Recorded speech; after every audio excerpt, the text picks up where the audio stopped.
जय हिंद साथियों, नमस्कार। ट्रिपल सी की इस क्लास में आज हम आपके लिए मोस्ट इंपॉर्टेंट क्वेश्चन डिस्कस करेंगे जो प्रेजेंट टाइम पर ट्रिपल सी एग्जाम में काफ़ी ज़्यादा पूछे जा रहे हैं। सबसे पहले आज जिनका भी ट्रिपल सी का एग्जाम है उन्हें अभय एक्सेल कंप्यूटर की तरफ से बहुत बहुत शुभकामनाएं। All the best, best of luck. आप सभी का एग्जाम बहुत अच्छा हो और सभी लोग एस ग्रेड से ट्रिपल सी का एग्जाम टॉप करिए। दोस्तों, अगर आपके पास समय है तो ट्रिपल सी एग्जाम से पहले अभय एक्सेल कंप्यूटर की ट्रिपल सी की महामैराथन क्लास को आप जरूर देख लीजिएगा और लगातार आप सभी के एग्जाम में आपको सफल बनाने में वो वीडियो सफल रहा है, तो उसे आप जरूर देखिएगा। प्रेजेंट टाइम में एग्जाम में उससे काफी ज्यादा क्वेश्चंस पूछे आ रहे हैं और जिन्हें भी पीडीएफ की आवश्यकता है, वीडियो के नीचे 2000 क्वेश्चंस की पीडीएफ की लिंक दी गई है, वहां से आप पीडीएफ को डाउनलोड कर सकते हैं और अपनी तैयारी को बेहतर बना सकते हैं। एग्जाम को ध्यानपूर्वक आपको देना है, क्वेश्चन को ध्यान से पढ़ना है, समझना है, उसके बाद ही आपको आंसर देना है। पर्याप्त समय आपके पास रहता है, इसीलिए जल्दबाजी आपको नहीं करनी है। तो टाइम वेस्ट ना करते हुए चलिए शुरू करते हैं आज की ये क्लास, क्योंकि सीधी बात नो बकवास, यही है अभय एक्सेल की class. Let's begin in this topic.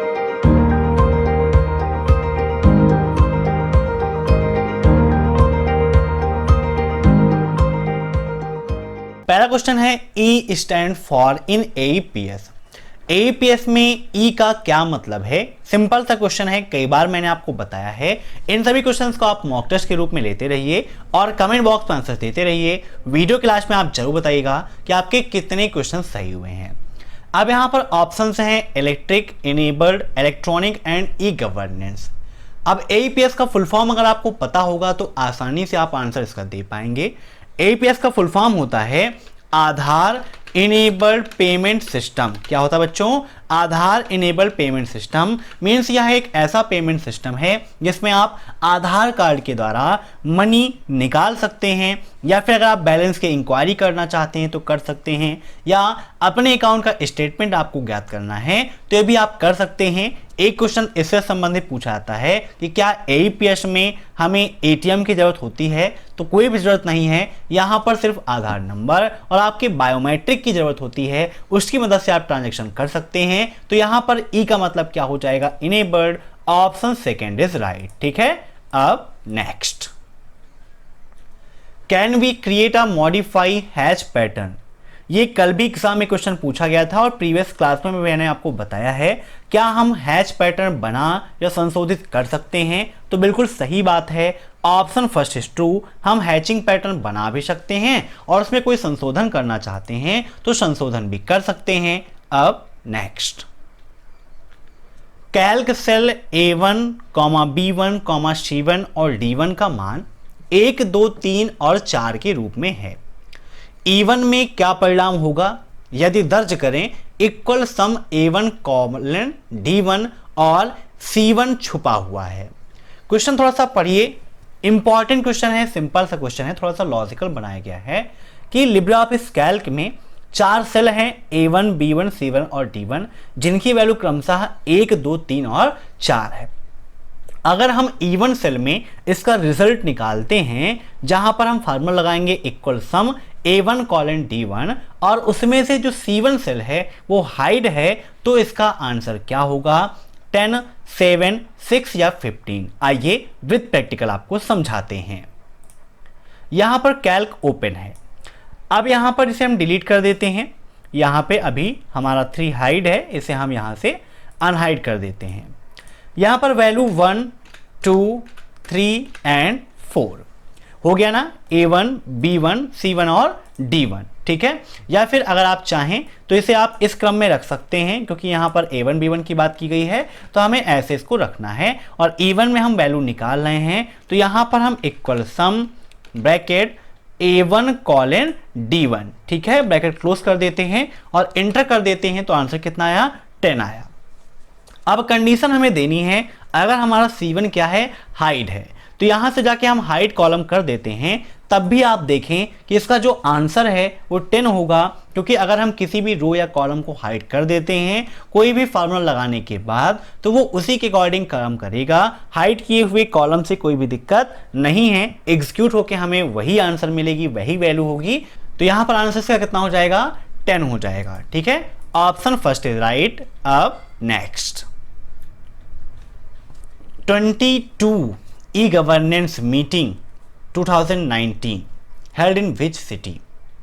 E-governance की 22वीं मीटिंग जो 2019 में हुई थी वो किस सिटी में हुई थी। अब क्वेश्चन से ही एक क्वेश्चन और बन जाएगा कि 22वीं ई-गवर्नेंस मीटिंग कब हुई थी, तो 2019 में हुई थी। किस सिटी में हुई थी, हिमाचल प्रदेश, आंध्र प्रदेश, शिलोंग या फिर दिल्ली। ट्रिपल सी की महामैराथन क्लास में एक क्वेश्चन मैंने आपको कराया है, आप अगर देख के एग्जाम देने गए होंगे तो आसानी से आपने सॉल्व किया होगा। तो 22वीं ई गवर्नेंस की जो मीटिंग थी 2019 में वो शिलोंग में हुई थी। Option C is right. अब नेक्स्ट, बैंकिंग में सर्वोत्तम सुरक्षा उपाय क्या है। बैंकिंग का उपयोग आप सभी लोग करते हैं। देखिए, सबसे पहले आप किसी का भी उपयोग करें, कंप्यूटर का उपयोग कर रहे हैं तो आपको एंटीवायरस प्रोटेक्शन चाहिए। मीन्स वायरस से प्रोटेक्ट होने के लिए एंटीवायरस आपको चाहिए। तो बैंकिंग में जो मेजर रूप से उपयोग होता है वो क्या है, antivirus protection on bank computers, firewalls, fraud monitoring and website encryption. ये उनके मेजर सिक्योरिटी हैं जो बैंकिंग के क्षेत्र में उपयोग किए जाते हैं। तो नोट कर लीजिएगा, antivirus protection on bank computer, firewalls, fraud monitoring and website encryption. अब नेक्स्ट, वेब डिजाइनिंग में CMS का क्या मतलब है। CMS काफी इंपॉर्टेंट क्वेश्चन है, सिंपल सा क्वेश्चन है। ये क्वेश्चन मैंने ट्रिपल सी की महामैराथन क्लास में कराया था। तो CMS का फुल फॉर्म होता है कंटेंट मैनेज सिस्टम। नोट कर लीजिएगा, कंटेंट मैनेजमेंट सिस्टम। अब next, position of status bar in Libre office. Libre office में स्टेटस बार की पोजीशन क्या होती है, मीन्स वो कहां पर पाया जाता है। तो यहां पर देखिए आपके सामने ओपन है लिब्रे ऑफिस राइटर, जूम करके आपको दिखाते हैं। तो ये आपका स्टेटस बार है और स्टेटस बार कहां पर है, ये पेज के बॉटम में है ना, सबसे नीचे है। पेज के सबसे ऊपर टाइटल बार होता है जहां पर पेज का टाइटल होता है ना। तो सबसे नीचे क्या है, स्टेटस बार। तो यही यहां पर पूछा है कि पोजीशन क्या है, तो बॉटम होती है। क्या होती है, बॉटम होती है। अब next, LAN is for limited area. क्या लैन लिमिटेड एरिया के लिए उपयोग होता है, ट्रू या फॉल्स। लैन का फुल फॉर्म क्या होता है बच्चों, तो लैन का फुल फॉर्म होता है लोकल एरिया नेटवर्क। कल भी मैंने आपको बताया था कि लैन का उपयोग एक छोटी सी भौगोलिक दूरी जैसे घर, ऑफिस, बिल्डिंग, इनमें किया जाता है। तो बिल्कुल सही है, लैन लिमिटेड एरिया में उपयोग होने वाला नेटवर्क है। अब next, Gmail related to which email service. Gmail किस मेल सर्विस से संबंधित है, तो जीमेल आपका गूगल से संबंधित है। जीमेल का फुल फॉर्म क्या होता है, गूगल मेल होता है, आप सभी जानते हैं। तो गूगल द्वारा चलाई जा रही ये एक सर्विस है जिसके द्वारा हमें ये सर्विस मिल रही है। अब next, protocol for sending a mail. Mail भेजने के लिए किस प्रोटोकॉल का उपयोग करते हैं, बताइए।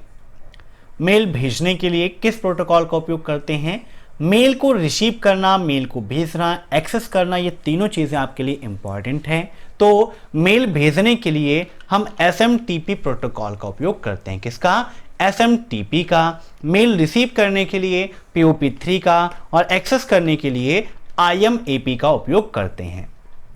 कभी कभी एग्जाम में ये क्वेश्चन पूछ लेता है कि निम्न में से कौन ईमेल के प्रोटोकॉल हैं, तो SMTP, POP3, IMAP ये सभी मेल के ही प्रोटोकॉल हैं। अब ट्रिपल सी एग्जाम में फुल फॉर्म भी पूछता है, तो इसका फुल फॉर्म होता है सिंपल मेल ट्रांसफर प्रोटोकॉल। क्या होता है, सिंपल मेल ट्रांसफर प्रोटोकॉल। ऐसे ही POP3 का full form post office protocol होता है। IMAP का full form internet message access protocol होता है। क्या होता है बच्चों, internet message access protocol. Note कर लीजिएगा, काफी इंपॉर्टेंट है। अब next, converting plain text to cipher text is called. Means plain text को सिफर टेक्स्ट में जो परिवर्तित करने की प्रक्रिया है उसे हम क्या बोलते हैं, बताइए। काफी इंपॉर्टेंट सा क्वेश्चन है, सिंपल सा क्वेश्चन है। प्लेन टेक्स्ट को सिफर टेक्स्ट में कन्वर्ट करना। कभी कभी ये क्वेश्चन पूछ लेता है कि एन्क्रिप्शन के पहले के टेक्स्ट को क्या कहते हैं, तो इसका राइट आंसर होगा plain text. Before encryption plain text और आफ्टर एन्क्रिप्शन सिफर टेक्स्ट होता है। ठीक है, नोट कर लीजिएगा, काफी इंपॉर्टेंट है। तो जो प्रक्रिया है उसको क्या बोलते हैं, एन्क्रिप्शन बोलते हैं। क्या बोलते हैं, एन्क्रिप्शन बोलते हैं। नोट कर लीजिएगा, काफी इंपॉर्टेंट है। अब नेक्स्ट, वैल्यू इक्वल क्विंटेंट 509.8 7 का मान क्या होगा। आइए विद प्रैक्टिकल आपको दिखाते हैं। Equal QUOTINT bracket 509.8 7 bracket close और एंटर करेंगे तो राइट आंसर कितना आ जाएगा इसका 72। ठीक है, तो यहां पर भी इसका राइट आंसर कितना हो जाएगा 72।